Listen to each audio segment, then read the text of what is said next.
دکتۆر خالد حەیدەر ڕاستەوخۆ لەگەڵمە بێ کە بەڕێزیان مامۆستای زانکۆ و شرۆڤەکاری ئابوورین لە سلێمانیەوە ڕاستەوخۆ. دکتۆر سڵاوت لێبێدەم کاتت باش. دکتۆر با یەکسەر من ئەمە زۆر بۆتە جێ پرسیار لە لای من بۆ ئەم مانگە ئەم یاخو با بڵێن دیاریکردنی تەمەنی خانەنشینیە بۆ مانگی یەک و ئەم هەموو زیاتر لە 35,000 فەرمانبەرەی گرتووەتەوە کە خانەنشینە بن.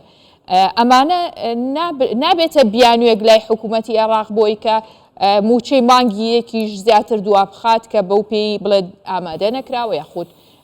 هاوتای موچەکانیان وەرنەگرتووە. کێشەکە چۆن حلەکرێ لە ڕووی داراییەوە؟ بەڵێ زۆر سپاسەکەم بەناوی خۆی بەخشندە میهرەبان. خۆی تەسەوڕ ناکەم کێشێکی زۆر گەورە بێ لەبەرەوە من کێشەیە وەکو بەڕێستان باش ئەزانم لە 2014 تا ئێستا ئەم کێشە و ئەم مناقشەتەوە ئەم ململانەمان هەیە لەگەڵ عێراقا لەگەڵ حکوومەتی اتحادیە بۆیە تەسەوڕ ناکەم یعنی ئەم بابەتە بێتە کێشێکی زۆر گەورە بە تایبەت بۆ فەرمانبەرانی حکوومەت یارمی کوردستان نەک وەکو لاینە داراییەکە وەکو لاینە کارگێڕیەکە. لەبەرەوە جەنابتان ئەزانن بەنمونە ساڵی پاریمە موچە مانگی 10-11 وەرنەگرتووە وەکو فەرمانبەران بۆیە وەکو خودی کێشەکە بوونی هەیە زیاترە لە 10 ساڵ بۆیە 10 ساڵ و 1 مانگ بێت یاخود 11 ساڵ و 1 مانگ بێت. تەسەوڕ ناکەم لە هاوکێشەکە زۆر بگۆڕێ. جا باشە دکتۆر بە یەک مانگی تر چارەسەر یاخود با بڵێن ئەم پرسە بە یەک مانگیەتە سەر ڕێڕەوی خۆی واوتمان 10 ساڵ و 1 مانگ ئەوە بەوەش ڕازین. بەڵام ئایا پێ دوایە بە مانگێک ئەمە چارەسەر بکرێت؟ بەڵێ نە بە تەکید ئەوە ویسمەوە بۆ بەڕێستان تەواو بکەم کە ئێمە بە نمونە ئێستا لێرە وەکو هەر جەنابتان لە پێشێکیەکە ئەمەژەتەم پێدا ئێستا ئەمە ئەم 20 ڕۆژە 22 ڕۆژ یا 23 ڕۆژە وەکو فەرمانبەرێکی ئاسایی بێت تەعامل بکرێت لەگەڵ ئەو بەڕێزانە کە خاننشین ئەکرێن دوای ئەوە 7 ڕۆژیان 8 ڕۆژ ئەمێنێ ئەوە حسابی تابەتیان بۆ ئەکرێ وەکو خاننشین کراو. طبعا معاملەکە چەنی پێچەی ترە بێ حکوومەتی هەرێمی کوردستان کە لە ئەنجومەنی وەزیران ئەم بڕیارەیان داوە بە تەکید ئەبێ هەوڵ بدەن کە خێرا ئەم ئیشەتەوە بکەن و لەگەڵ بەغاشە کە بەغاش بەڵێنی داوە موچەی یاخود ئەو مکافە ئەو وینەکەی پاداشتی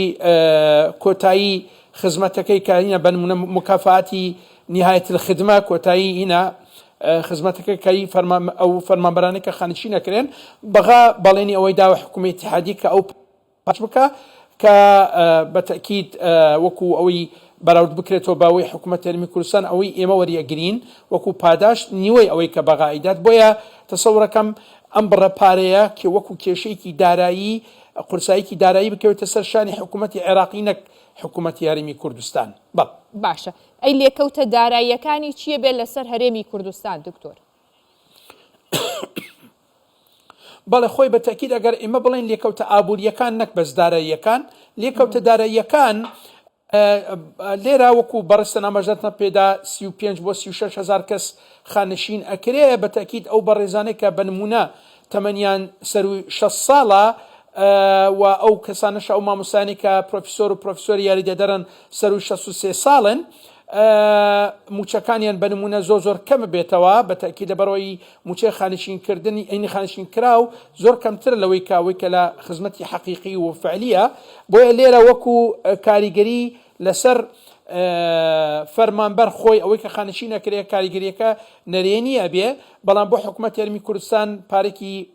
بڕێکی پارەی باشی بۆ ئەگەڕێتەوە ئەتوانێت سوود لەم هەلە وەربگرێ بۆ ئەوەی گەنجانێکی ئەوانەی کە با بڵێن دەرچوانی زانکۆن ئەو کەسانی کە شاینی دامەزراندنن تەعینیان بکات. طبعا ئەمەش هەلێکی باش ئەبەخشێ بە بوارە ئابوووریەکانی حکوومەت هەرێمی کوردستان کە گەنجانێکی بەتوانە و بە ئیمکانێت بێنە پێشەوە و بچنە بواری دامەزراندن و بواری کارکردن. وەکو با بڵێن وەکو لاینی ئابووریش بە تەکید وەکو لاینی ئابووری ئەمە تا ڕادەیەک زەر و زیانە گەێنێ بە حکوومەت هەرێمی کوردستان بەتایبەت لەو بوارانەی کە بواری پراکتیکیەن با بڵێن یعنی زیاتر تەطبیقیە ئەوەی کە لە بواری پیشەسازیە لە بواری کشتتوکاڵیە ئەو کەسانی کە تەمەنیان هەیە ئەزمونیان هەیە بە تەکید ئەو ئەزمونەشە کە پەیدایان کردووە لە ماوەی ئەم هەموو ساڵی کە خزمەت و با بڵێن لە بوارەکانی خۆیان لە بوارە جیاکان خزمەتیان کردووە لە بوارە جیاوازەکان بە تەکید ئەمە وای لێکا کە ئەو کەسانە کە ئیسە خانشین بکرێن ئەگەر هەر وەکو ڕاوێژکاریش دان نەمەزرێ ئەوە زەر و زیانێک ئەگەینێ بۆ بوارانە لەبەر ئەوەی ئەو بەڕێزان بارێزانی کە دائەمەزرێن تازە تەسەوڕ ناکەم بە ئاسایی ئەو بۆشایی زەمەنە کاتە پڕ بکەنەوە لە بینی بنمونە بەڕێزانی کە تەمەنیان 22 23 24 ساڵ بێ بەراورد بکرێنەوە بۆ کەسانی کە 65 و 66 ساڵ یاخود سەروی 6 ساڵ با بڵێن نەکە 65 و 66 ئەو بۆشایی پڕ ناکرێتەوە بە ئاسایی لە وەکو ئەزمون وەکو بواری زانیاری و توانا و ئیمکانیەت و لێهاتووی و بە تەکید